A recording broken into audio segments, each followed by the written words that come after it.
మన inner peace YouTube ఛానల్లో మరణం లేని మీరు సెషన్స్లో ఈరోజు ఎపిసోడ్కి మీ అందరికీ స్వాగతం అండి. మనం లాస్ట్ ఎపిసోడ్లో చాలా మంచి విషయాలు చెప్పుకున్నాం. ఎరుకతో ఎందుకు శ్వాసను తీసుకోవాలి, ఎప్పుడు మన ఆలోచనలు ఎలా ఉండాలి, భూమి మీద మన జన్మల సంఖ్యను ఎలా తగ్గించుకోవాలి, మనకి వచ్చే గజిబిజి ఆలోచనలను, నిరాశ నిస్పృహల వల్ల ఏం జరుగుతుంది, మన మీదకు శాంతి ప్రసరించడానికి రాంపా ఇచ్చిన సలహా ఏమిటి అని తెలుసుకున్నాం. అయితే రాంపా ఇచ్చిన సలహా ప్రాక్టీస్ చేసే ఉంటారు కదా, అండ్ ఎక్స్పీరియన్స్ కూడా అయి ఉంటుంది మీకు, అవునా? సో ఈరోజు మనం అందరికీ ఇష్టమైన టెలిపతి గురించి తెలుసుకోబోతున్నాం. రేడియో తరంగాలకు, మానవ మస్తిష్కం నుంచి వెలువడే తరంగాలకు పోలిక గురించి ఇక్కడ రాంప మనకి మరీ రెట్టించి చెబుతున్నారు అని కొంత ఆశ్చర్యం కలగవచ్చు మనకి. అయితే దీన్ని గురించిన విషయాల గురించి ఈరోజు మనకు అందే జ్ఞానం వల్ల మనకు పరిపూర్ణమైన జ్ఞాన అవబోధ వివేకము కలుగుతాయని రాంప ఆశిస్తున్నారు. ప్రశాంతత అన్నది ఎంత ముఖ్యమో మనకి ఇప్పటికే అర్థమైపోయింది కదా.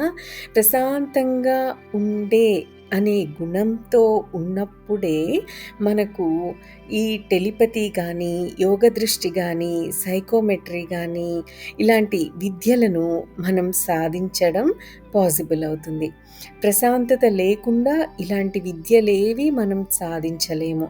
అందుకే ఈ విషయాల గురించి ఇంతకు ముందు ఎపిసోడ్స్లో మనం చక్కగా డిస్కస్ చేసుకున్నాం కదా. అయితే మనతో మనం స్వాంతనతో ఉంటే తప్ప అభివృద్ధిని అయితే సాధించలేము. ఒక ఎగ్జాంపుల్ చూద్దాం. ఒక బాయిలర్ ఫ్యాక్టరీ పక్కనే మీ ఇల్లుంటే శ్రావ్యమైన సంగీత మాధుర్యాన్ని మీరు అసలు ఆస్వాదించగలరా చెప్పండి? పిచ్చి గంతులు వేస్తూ, గొంతులు చించుకుంటూ పాటలు పాడుతున్న గుంపుల గోల మధ్య రేడియోలో నుంచి వచ్చే శాస్త్రీయ సంగీతాన్నో, మీకు నచ్చే సంగీతాన్నో వినగలమా అసలు? వీలు కాదు కదా. సో మనం రేడియోనైనా కట్టేస్తాం, లేదా అందరినీ నోరు మూసుకోండనైనా చెప్తూ ఉంటాం.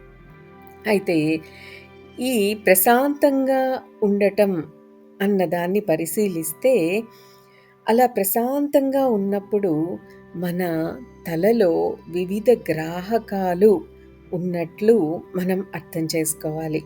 మన శిరస్సులో ఆ గ్రాహకాలు ఉన్నట్లు మనకెలా తెలుస్తుంది?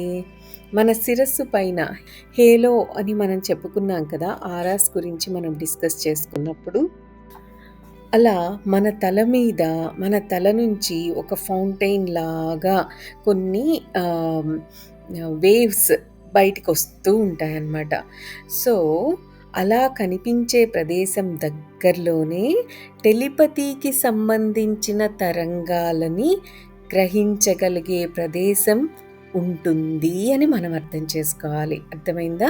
మన తల నుంచి హేలో అంటే మన తల బ్రహ్మరంధ్రం దగ్గర నుండి ఒక ఫౌంటైన్ లాగా వేవ్స్ వస్తూ ఉన్న ఆ ఏరియాలోనే మనకి ఈ టెలిపతికి సంబంధించిన వేవ్స్ని గ్రహించగలిగే ప్రదేశం ఉంటుంది అని మనం అర్థం చేసుకోవాలి.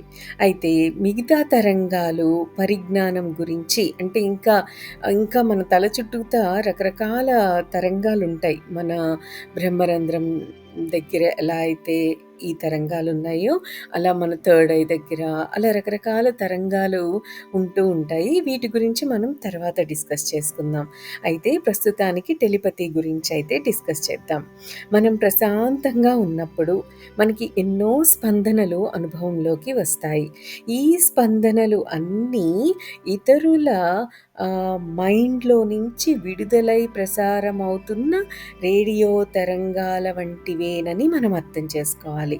సో ఈ తరంగాల్ని మన టెలిపతిక్ గ్రాహకాలు గ్రహించగలుగుతాయి. వాటి కోసం ఎదురు చూస్తున్న మెదడు సంకేతాలను అవి అందించగలుగుతాయి. చాలామందికి ముందుగా జరగబోయే విషయాల గురించి జ్ఞానం ఉంటుంది కదా. ఏదో జరగబోయేట్టు, అందుకు తగిన విధంగా తాము ఏ చర్య తీసుకోవాలో కూడా చాలామందికి చాలా సమయాల్లో ముందుగానే తెలుస్తూ ఉంటుంది.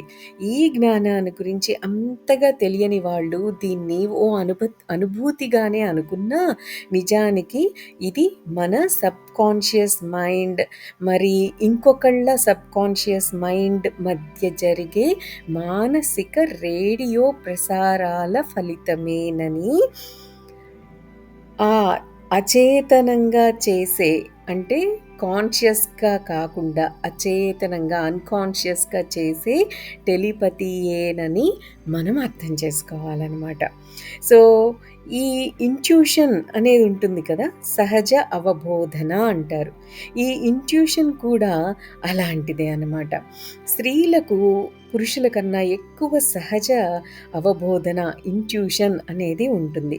అది తమ అతివాగుడుని అదుపు చేసుకోగలిగితే పురుషుల కన్నా స్త్రీలకే ఈ ఇంట్యూషన్ అనేది ఎక్కువగా సిద్ధిస్తుంది. టెలిపతి శక్తి సాధారణ మానవుడి కన్నా స్త్రీకే ఎక్కువగా ఉంటుంది. స్త్రీల మెదళ్ళు పురుషుల మెదళ్ళ కన్నా చిన్నవిగా ఉంటాయని చెప్తూ ఉంటారు. కానీ ఇవేమి నిజమైన అభ్యంతరాలు, ప్రతిబంధకాలు కానే కావు. మెదడు పరిమాణాల గురించి, తెలివి గురించి, రెండిటి మధ్య సంబంధం గురించి పనికిరాని చెత్త విషయాలు రాయబడ్డాయి అంటారు రాంప. ఈ మాటలన్నీ అసత్యాలైతే నిజాలైతే మరి మానవుల కంటే ఏనుగులకే ఎక్కువ తెలివితేటలుండాలి కదా! ఓ స్త్రీ మెదడు లోపలికి వచ్చే తరంగాలతో సులభంగా అనుసంధానం చెంది ప్రతిస్పందిస్తుంది. రేడియో పరిజ్ఞానంతో ఈ మాటను చెప్పాలి అంటే, పురుషుడి మెదడు కంటే బాగా ట్యూన్ చేయడానికి వీలైన రేడియోనే ఈ స్త్రీ మెదడనమాట. సో, ఈ విషయం నచ్చితే సులభంగా అర్థం చేసుకోవడానికి ఈ ఎగ్జాంపుల్ మీకు హెల్ప్ అవుతుంది. ఆ ఎగ్జాంపుల్ ఏంటంటే పాతకాలపు రేడియోలను మీరు ఉపయోగించే ఉంటారు కదా! సో, ఆ వాల్వ్ రేడియో కొత్తగా మార్కెట్‌లోకి వచ్చిన రోజుల్లో వాల్వుల ఫిలమెంటుల్లోకి సరైన వోల్టేజ్ వచ్చేలా ముందు ఓ అమరిక చేయాల్సి వచ్చేది. నెమ్మదిగా తిరిగే ట్యూనింగ్ మీటర్స్‌ని, నాబ్స్‌ని ఓర్పుతో తిప్పవలసి వచ్చేది. సో, రేడియో లోపల తీగ చుట్టల్ని కూడా బహుశా కదిలించవలసి వచ్చేది. రేడియోని ఇట్లిట్లా ఊపి టప్ టప్ టప్‌మని కొట్టేవాళ్ళం. ఫ్రీక్వెన్సీ కరెక్ట్‌గా ట్యూన్ అవ్వడానికి మీకు గుర్తుంటే. సో, వీటన్నిటితో పాటు వాల్యూమ్ కంట్రోల్ కూడా ఉండనే ఉంది. సో, ఎంతో కుస్తీ పడితే తప్ప ఓ లోకల్ స్టేషన్‌లో నుంచి వస్తున్న ప్రసారాల్ని ఈ వాల్వ్ రేడియోలతో ట్యూన్ చేయడం సాధ్యమయ్యేది కాదు. సో, ఇప్పటి కొత్త ట్రాన్సిస్టర్ రేడియోలతో దీన్ని పోల్చి చూడండి. జేబులో నుంచి ఓ చిన్న రేడియోని బయటికి తీసి ఆన్ చేసి ఒక్క వేలితోనే ఓ చిన్న చక్రాన్ని తిప్పుతూ ప్రపంచం అవతలి వైపు ఉన్న ఓ స్టేషన్‌ని సులభంగా ట్యూన్ చేసుకోవచ్చు కదా! సో, ఓ స్త్రీ మనసును ఈ ట్రాన్సిస్టర్ రేడియోతో పోల్చవచ్చనమాట. సో, ఓ స్త్రీ మెదడు చాలా సులభంగా ఈజీగా ట్యూన్ అయిపోతూ ఉంటుంది. సో, ఇక్కడ మనం కవల పిల్లల గురించి ఒక మాట చెప్పుకోవాలి. కవల పిల్లలు ఎంతో దూరంలో విడివిడిగా ఉన్నా ఇద్దరి మధ్య మానసికంగా ఓ బలమైన సంబంధం ఏర్పడి ఉంటుంది అని మనకి తెలుస్తుంది.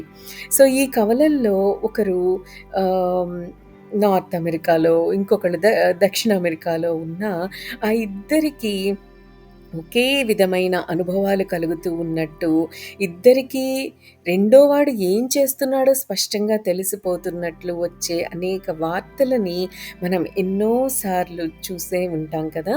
సో, ఈ చోద్యాలకి కారణం ఏమిటంటే, ఈ కవలలు ఇద్దరూ ఒకే జీవకణం నుంచి, ఒకే అండం నుంచి ఉద్భవించిన వాళ్ళు కాబట్టి, ఇద్దరి మెదళ్ళు చక్కగా ట్యూన్ చేయబడ్డ ఓ జత రేడియో ప్రసార గ్రాహక యంత్రాల్లాంటివి కాబట్టి, ఈ శక్తి ఉన్నట్లు ఆ కవలలకి తెలియకపోయినా ఇద్దరి మీద ఇది పనిచేస్తూనే ఉంటుంది.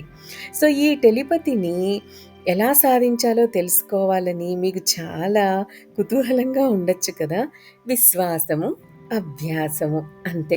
సో, ఈ రెండిటి ఆచరణ ద్వారా మనం ఈ శక్తిని సాధించవచ్చు. కానీ మనకు ఎంత విశ్వాసమున్నా, ఎంత గొప్పగా సాధన చేసినా, ఈ శక్తికి ప్రశాంత తత్వం అనే మన స్నేహితుడు తోడుగా ఉండకపోతే సాధించడం మాత్రం ఇంపాసిబుల్. సో, అత్యుత్తమమైన సాధనా పద్ధతి ఏమిటంటే 1, 2 రోజుల పాటు మనకు మనమే చెప్పుకుంటూ ఉండాలి. ఫలానా రోజు, ఫలానా సమయం నుంచి బయట నుంచి వచ్చే సిగ్నల్స్ నా మెదడు గ్రహించే శక్తిని పొందగలదు అని చెప్పుకుంటూ ఉండాలి. సో, మొదట్లో సామాన్యమైన స్పందనలను, తర్వాత స్పష్టమైన టెలిపతిక్ సంకేతాలను మన మెదడు గ్రహించి అర్థం చేసుకోగలదని ఈ మాటను మళ్ళీ మళ్ళీ చెప్పుకుంటూ ఉండాలి. అనేక సార్లు రిపీట్ చేయాలి. ఇలా ఎందుకు రిపీట్ చేయాలి అన్నది మీకిప్పుడు క్లియరే కదా! మనం లాస్ట్ ఎపిసోడ్స్‌లో చెప్పుకున్నాం. సో, విజయం మనల్ని తప్పక వరిస్తుంది. ఇలా చెప్పుకుంటూ రిపీట్ చేస్తూ ఉంటే అనేక సార్లు విశ్వాసంతో రిపీట్ చేస్తూ ఉన్నప్పుడు. సో, మనం ముందుగా నిర్ణయించుకున్న రోజున సాయంత్రం అయితే మరీ మంచిది. సో, ముందుగా నిర్ణయించుకున్న రోజున సాయంత్రం మనం మన గదిలోకి వెళ్ళిపోవాలి. దీపాల కాంతి తక్కువగా ఉండేటట్టు చూసుకోవాలి. మనం స్వస్థులుగా ఉండటం ముఖ్యం. మనకు అత్యంత సుఖప్రదంగా ఉండే స్థితిలోకి వాలిపోయి సర్దుకోవాలి. మనకు అత్యంత ప్రియులైన వ్యక్తి ఫోటోని మన చేత్తో పట్టుకోవాలి. మన వెనుక తగినంత వెలుతురును ఈ ఫోటో మీదకు ప్రసరింపచేయగల ఏ దీపమైనా ఉండాలి. సో, కొన్నిసార్లు గాఢంగా శ్వాస తీసుకోవాలి. బయట ఆలోచనలన్నిటినీ బహిష్కరించాలి. సో, మన చేతిలో ఉన్న ఫోటోలోని వ్యక్తిని గురించి ఆలోచించాలి. ఫోటోను చూడాలి. ఆ వ్యక్తి మన ఎదురుగా సాక్షాత్కరించినట్లు, మన ఎదురుగా నిలబడి ఉన్నట్లు ఊహించుకోవాలి. ఈ వ్యక్తి మనకు ఏం చెప్తున్నాడు? మన జవాబేమిటి? మన ఆలోచనలను కట్టుదిట్టం చేసుకుంటూ మనం అబ్జర్వ్ చేసుకోవాలి. సో, నాతో మాట్లాడు అని మీరు ఇష్టమైతే అనుకోవచ్చు. ఇలా అనుకొని జవాబు కోసం వెయిట్ చేయాలి. తగినంత ప్రశాంతత మనలో నెలకొని ఉంటే, మన విశ్వాసం సుస్థిరమై ఉంటే, మన మెదడులో కొన్ని ప్రకంపనాలను మనం గుర్తించగలుగుతాం. మొదట్లో ఈ చిన్న కదలికను ఓ ఊహ అని మనం కొట్టిపారేయొచ్చు. కానీ ఇది ఊహ కాదని, సత్యమే అని గ్రహించాలి. దీన్ని ఊహగా మనం కొట్టిపడేస్తే టెలిపతి శక్తిని కూడా కొట్టిపడేసినట్లే, దాన్ని కూడా పరిత్యజించినట్లే లెక్కనమాట. సో, ఇప్పుడు అర్థమైంది కదా! టెలిపతికి ఆ శక్తిని, ఆ విద్యని మనం సాధించాలి అంటే ముందుగా మనకు ఉండాల్సింది విశ్వాసము, అభ్యాసము. ఈ రెండిటితో పాటు ఇంకేముండాలి? ప్రశాంతత అనేది ఉండాలి. ప్రశాంతత అనేది లేదు అంటే ఇక మనకి టెలిపతి అనేది సాధించడం అసాధ్యం అయిపోతుంది. అయితే ఈ టెలిపతిని సాధించడానికి మనం ఏం ఎఫర్మేషన్స్ చెప్పుకోవాలి కొన్ని రోజుల నుండి ముందుగా అన్నది మనకిప్పుడు తెలిసింది. ఆ ఎఫర్మేషన్స్ చెప్పుకున్న తర్వాత ఆ రోజు వచ్చినప్పుడు, ఆ సమయం వచ్చినప్పుడు మనం ఏం చేయాలి అన్నది కూడా ఇప్పుడు మీకు కొంచెం క్లారిటీ వచ్చింది కదా! ఇది చేసిన ఫస్ట్ డేనే మనకి రిజల్ట్స్ ఏమీ రావు. సాధన అవసరమే దేనికైనా కూడా. మరి మీకు నిజంగా టెలిపతి గురించి తెలుసుకోవాలనుకుంటే ఈ ఎక్స్పెరిమెంట్ ఒకటి చేయండి. ఇంకా ఈ సాధన ఇంకా ఎంత అద్భుతంగా చేయొచ్చు అన్నది మనం ఇంకా డిఫరెంట్ మెథడ్స్‌ని నెక్స్ట్ ఎపిసోడ్‌లో డిస్కస్ చేద్దాం. దట్స్ ఆల్ ఫర్ టుడే అండి. Have a great day. Thank you. Thank you. Thank you.